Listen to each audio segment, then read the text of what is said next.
Hello everyone! Welcome to my YouTube channel. For this video, i-share ko po sa inyo kung paano ko pong kino-coat yung aking mga figures.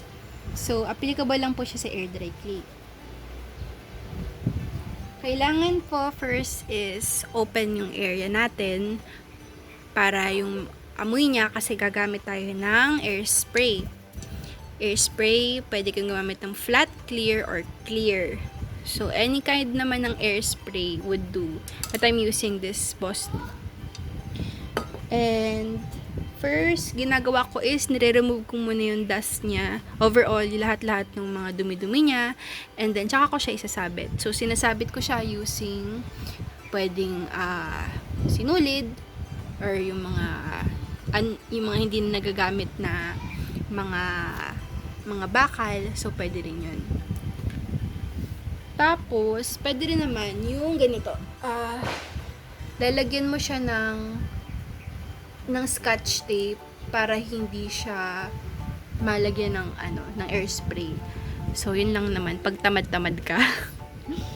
Ayun, tapos, ginagawa ko rin, hindi siya masyadong layo-layo.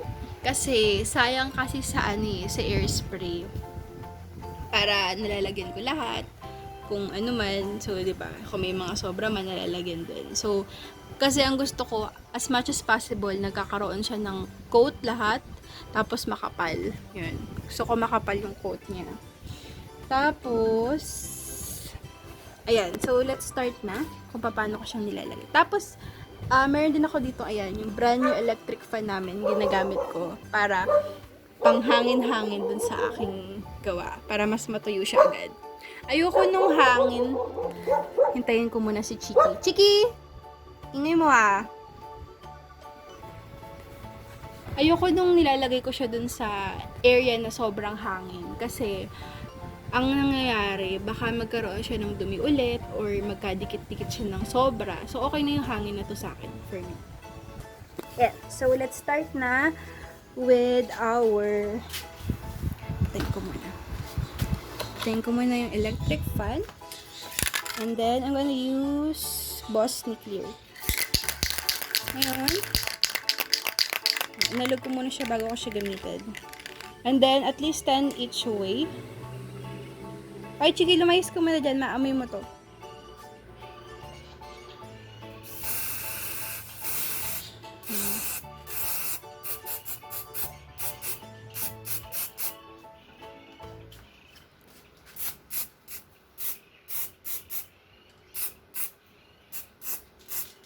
Hindi siya kailangan sobrang lapit. May nagkadikit. And hindi siya kailangan sobrang lapit. So, ito yung first coat pa lang. So, usually, ginagawa ko is at least maabot ako ng 4 coats sa kanya using clear. Clear muna. Yan. Pag nakikita ko meron naman na lahat na coat. Yan. So, maaksaya talaga ako sa Boston. Yan talaga yung ating pag air dry clay. So, paandarin na natin ang electric fan, ang ating brand new electric fan with free dust doon sa ating clay. And I'll leave it for at least 10 minutes. And then, punta ulit ako dito to spray. So, ang pagpapatuyo din pala ng ating mga figures is depende rin sa humidity ng area nyo.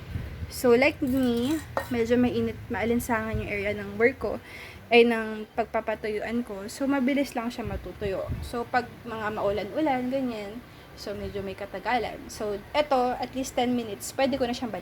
Pero, mga umuulan-ulan, tapos wala nakalagay na electric fan sa kanya, so, probably, mga 20 minutes ko siya binabalikan for the second coat.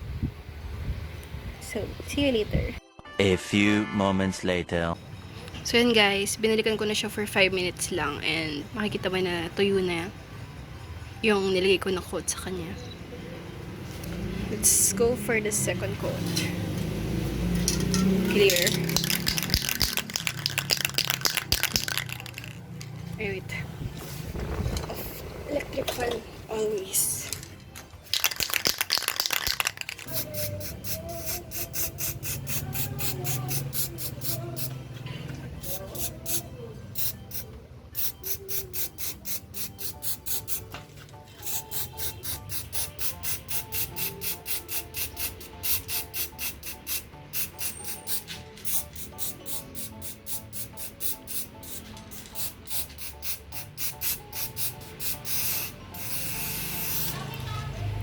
second coat. A few moments later. Mama, na-notice niyo na nagsha-shine na yung face niya. Yan. Nagsha-shine na siya. So, matatrace niyo na kung saan yung mga area na hindi niyo pa nalalagyan.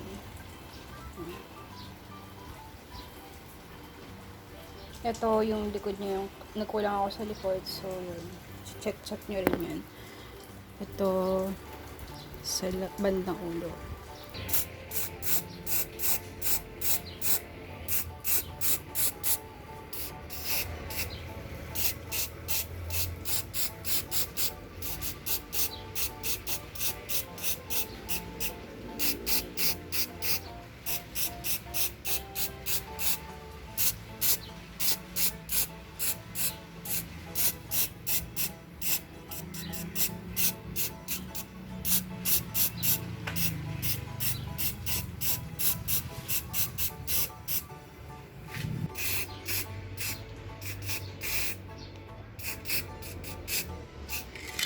A few moments later. So, nilib ko na to for 20 minutes. And ito na yung pinaka-last na coat kong gagawin. You can see here na sobrang shiny niya. Mas shiny siya from my second coat. Of course. So, so screenshot na lang natin mamaya para makita natin yung difference niya. So, flat clear. Alugin natin mabuti yung flat clear kasi ang flat clear minsan namumuti-muti siya. Kaya kailangan talagang shake well before use. Ayan. So, focus ako sa face. Kasi yun yung ayaw kong maging shiny. Sa mga name tag naman, hindi ko naman siya masyadong pinaprioritize since pwede naman shiny lang yun. Pero itong mga figure ko, gusto ko siya ng matte. Ayan. Malayo lang pag-apply. Ayan. Saglit lang to, mga at least 5 minutes, okay na to. Ayan. So, pakita ko na lang after niya matuyo ng onte. I leave some parts na may shiny effect siya. So, eto na po yung pinaka-finish niya.